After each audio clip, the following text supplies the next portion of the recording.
Hi, welcome back to Sexpertise.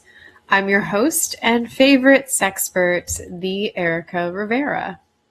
Today we're talking about turn-ons, turn-offs, and the nervous system. This is now episode 3 of our January series, Relearning Desire.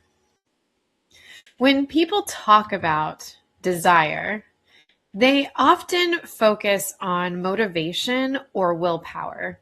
They assume arousal should happen if you want it badly enough. But desire is not a decision your mind makes. It is a response your nervous system allows. If the nervous system doesn't feel safe or regulated, desire often stays offline. This episode is about understanding that process. Turn-ons and turn-offs are not random preferences or personality quirks. They are signals from the body about safety, curiosity, and threat. Many people misinterpret turn-offs as rejection or failure. In reality, they're just protective responses. When we understand what they're communicating, we can respond more effectively. So tonight we're going to reframe arousal as a nervous system experience. We'll explore why safety matters more than intention. We're also going to talk about stress, pressure, and memory and how they influence desire. This isn't about eliminating turnoffs. It's about learning how to work with them. Desire doesn't disappear, it responds. The nervous system is constantly scanning for safety and threat. It does this automatically without conscious thought. When it senses danger or overwhelm, it activates survival responses like fight, flight, or freeze. These states are designed to protect you, not to support pleasure. Arousal is not a priority in survival mode. When the nervous system is regulated, the body has access to curiosity and connection. This is often called a calm or settled state. In this state, the body can receive sensation and respond with interest. Desire is more accessible when the system feels stable. Regulation creates possibility. Many people try to bypass these processes with logic or effort. They tell themselves they should want sex or try to push through discomfort. But the nervous system doesn't respond to reasoning. It responds to cues of safety. Understanding this changes how we approach desire difficulties. So safety is not just an absence of danger. It includes feeling emotionally seen, respected, and unpressured. Feeling chosen rather than obligated makes a significant difference. When the body senses safety, it can relax. Relaxation is what allows arousal to emerge. Safety cues can be subtle. Tone of voice, pacing, and consent all matter. So does predictability and trust. When someone feels rushed or evaluated, then safety decreases. Even well-intentioned pressure can register as threat. For many people, desire cannot exist without safety first. This doesn't mean they're difficult or avoidant. It means their nervous system needs reassurance before opening. When safety is prioritized, Desire often follows naturally. Without safety, wanting may remain completely inaccessible. So what are turn-ons really? Turn-ons are often misunderstood as purely sexual stimuli. In reality, they are just cues that signal safety, curiosity, or connection. They can include things like feeling emotionally attuned to, being listened to, or having enough time. For some people, turn-ons have little to do with explicit sexual acts. They are contextual. Turn-ons are deeply personal and shaped by experience. What relaxes one nervous system may overstimulate another. This is why universal advice about desire often falls flat. Arousal depends on how your body interprets cues. There is no single formula. Understanding turn-ons as nervous system signals can also reduce pressure. Instead of chasing intensity, people can focus on conditions. This shifts attention from performance to environment. Desire becomes something that arises rather than something you force. So curiosity ends up replacing urgency. What could your turnoffs be communicating? Turnoffs are often treated as problems to eliminate. People push past them or they judge themselves for having them. But turnoffs are not sabotage. They are signals that something feels overwhelming, unsafe, or misaligned. The body is communicating information. A turnoff might signal stress, exhaustion, or lack of emotional safety. It may also reflect memory or past experience. These responses are often unconscious. The body reacts before the mind can even explain why. Ignoring these signals is not going to make them go away. So, when turnoffs are listened to instead of overridden, trust builds internally. The nervous system learns that its messages actually matter. This can make arousal more accessible over time. Turnoffs are not the opposite of desire. They are part of the same system. Understanding them changes everything. So chronic stress, stress and burnout, right? We all go through this. Chronic stress has a powerful effect on the nervous system. Huge effect on the nervous system. When stress is ongoing, the body stays in a heightened state of alert. Energy is directed toward getting through the day rather than experiencing pleasure. In this state, desire often fades into the background. And this is not a personal failure. It's just a psychological or a physiological response. Burnout compounds this effect. When someone is emotionally or physically depleted, their capacity for arousal is reduced, to say the least. Desire requires available energy and attention. So under burnout, even things that once felt pleasurable can feel like demands. And the body prioritizes rest and protection instead. Many people misinterpret this loss of desire as a loss of attraction. They assume something is wrong with their relationship when in reality, the nervous system is just overwhelmed. Until stress levels change, desire may remain muted. So addressing burnout is often much more effective than addressing sex directly. Now, past experiences also shape how the nervous system responds in the present. Trauma does not have to be extreme or remembered clearly to have an impact. The body stores experiences through implicit memory. These memories influence reactions without conscious awareness. Arousal can shut down suddenly just as a protective response.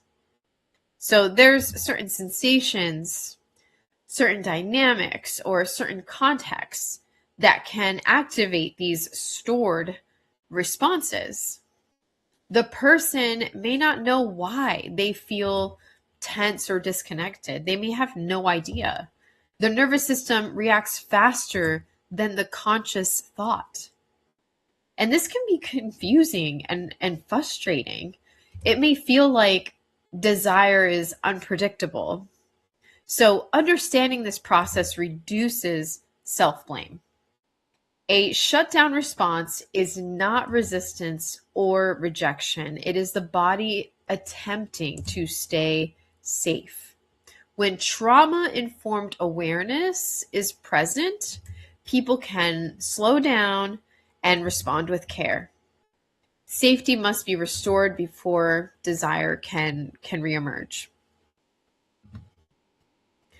Pressure is all right. So pressure is one of the most consistent blockers of desire, especially performance expectations. Okay. Performance expectations, they signal to the nervous system that a certain outcome is required. And this activates stress responses rather than openness. So even subtle pressure can completely disrupt arousal. Desire cannot thrive under evaluation. Trying harder often makes things worse. When someone pushes themselves to feel desire, the attention turns inward. Sensation is it's just replaced by monitoring and self-critique. The body reads this as a threat. So arousal ends up becoming even less accessible. So reducing pressure, it doesn't mean disengaging from intimacy. It just means to shift focus from the outcome to the experience. All right, so don't even worry about the outcome. All right, focus on the experience that you're having. When choice and pacing are restored, the nervous system can relax. And that relaxation is what allows curiosity to return. So desire is going to grow where pressure has been completely removed. Every nervous system has accelerators and brakes. That's the analogy I'm going with. All right. So accelerators are cues that support arousal and openness. Brakes are cues that slow or stop desire. Both are necessary for regulation. Understanding them helps people work with their bodies rather than against them. Accelerators might include emotional connection, novelty, or feeling seen. Brakes might include stress, like we talked about, lack of privacy, or feeling rushed. These factors are highly individual. What accelerates one person may break another. There is no universal list. So, learning your own pattern takes observation rather than judgment. When you notice what speeds you up or what slows you down, then you gain agency. You can make intentional adjustments. Desire becomes more predictable when the nervous system is understood. And awareness is obviously the first step. So curiosity and control. We talk about curiosity quite a bit on my show. At the end of every show, not every episode, but I tend to say, stay safe, stay curious. Curiosity has an effect on the nervous system. Both curiosity and control have a very different effect on the nervous system. Curiosity invites exploration without demanding results. And that's why I love that. You guys know I love communication, but I also love curiosity. Control, on the other hand, seeks certainty and outcomes. Desire is going to respond to curiosity, not force. So when control takes over, arousal often shuts down. Many people approach desire with an agenda. They want to know whether it will happen and how fast. This future-focused mindset creates pressure. The nervous system senses that pressure immediately, like it's going to know immediately. So presence is replaced right away with anticipation. Choosing curiosity shifts the experience. Instead of asking whether desire will appear, you ask what you're noticing. This keeps attention in the body. The nervous system feels less managed. Openness becomes possible again. Desire, it's going to respond to being invited, not commanded. And the body communicates constantly through sensation, so don't ignore that. These signals often appear before conscious thoughts form. So tightness, warmth, ease, or numbness, it's all information. All of it is information. Many people have learned to ignore these cues in favor of expectations. Relearning desire begins with noticing what the body is already saying. Neutrality is especially important to understand. Feeling neutral does not mean that desire is gone. It often means the nervous system is assessing safety. Starting point rather than a dead end. When we misread neutrality as rejection, then we're adding pressure unnecessarily. So listening without judgment is key. Instead of trying to change sensations, notice them. Ask what they might be responding to. This approach builds trust with the body. Over time, signals become clearer, and then desire becomes easier to access when communication improves. So let's talk about the dynamic with your partner. Nervous systems, they don't operate in isolation. In relationships, partners influence each other's regulation constantly. Constantly. Tone of voice, pacing, responsiveness, all of it matters. One regulated nervous system can support another. This process is known as co-regulation. Co-regulation. When both partners are dysregulated, tension escalates quick. Desire often disappears in those moments. Attempts to initiate intimacy can feel super overwhelming rather than connecting. Understanding regulation helps couples pause instead of pushing forward. Slowing down becomes a relational skill. Creating safety together is a shared process. It involves attunement, listening, and responsiveness. When partners feel emotionally met, their bodies can then soften. That softness supports curiosity and arousal. Regulation is not about perfection, but more so about repair. So let's go back a little bit. We're going to go back a couple steps to our turn-offs again. Turn-off moments are often treated as failures, right? or like we need to get rid of them, whatever that the case is. People typically feel embarrassed or frustrated when arousal drops. We can't do that. It just makes everything worse. People, they may try to push through it. They may try to ignore that discomfort. We mentioned that earlier.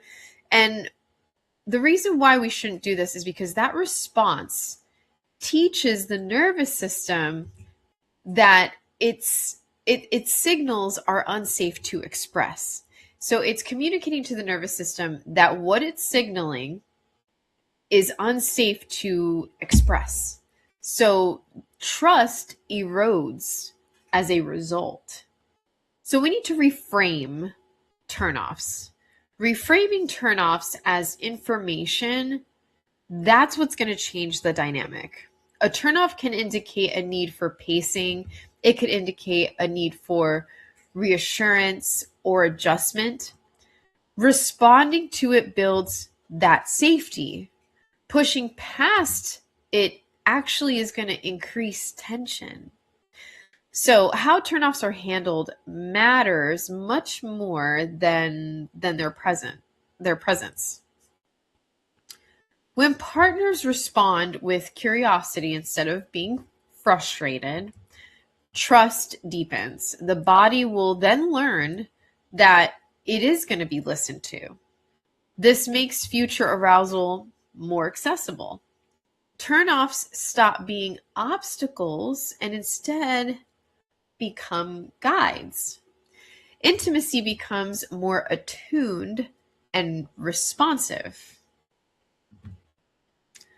Supporting desire often involves small practical shifts. Environment, lighting, privacy, timing, all of these things affect regulation. Choice and pacing matter deeply.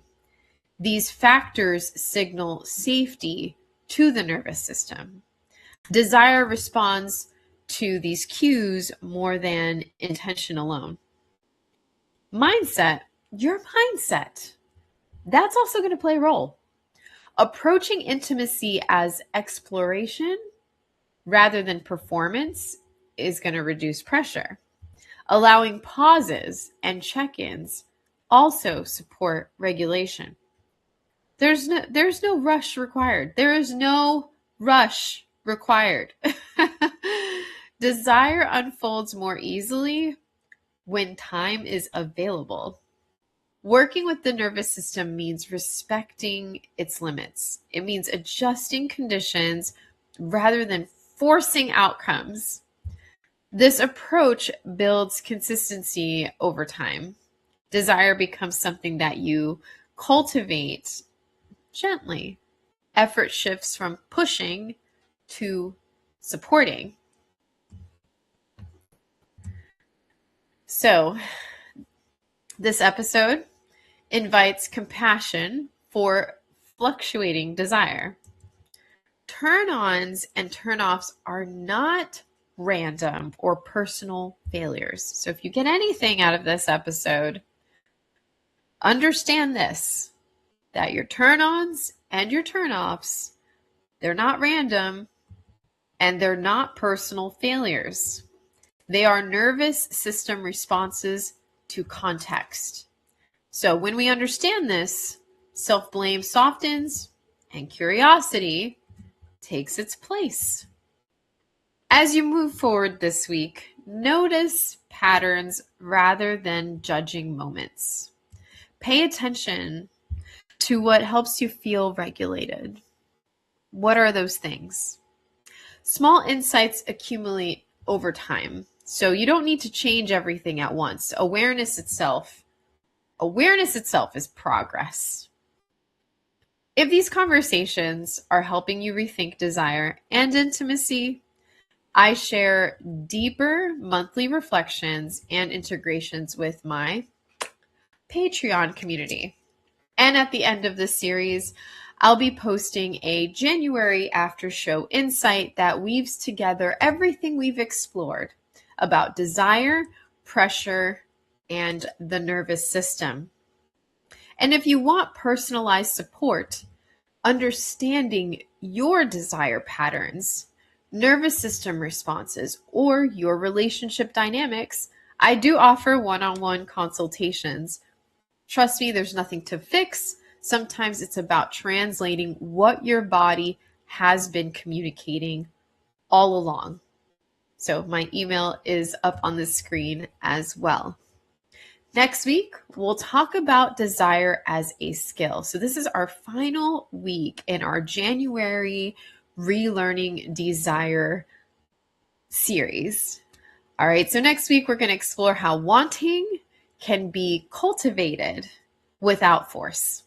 This is going to build on everything we've discussed so far. Desire is not broken, it's responsive, it's intelligent, and it is learnable. All right, stay safe, stay curious, and we will see you next week.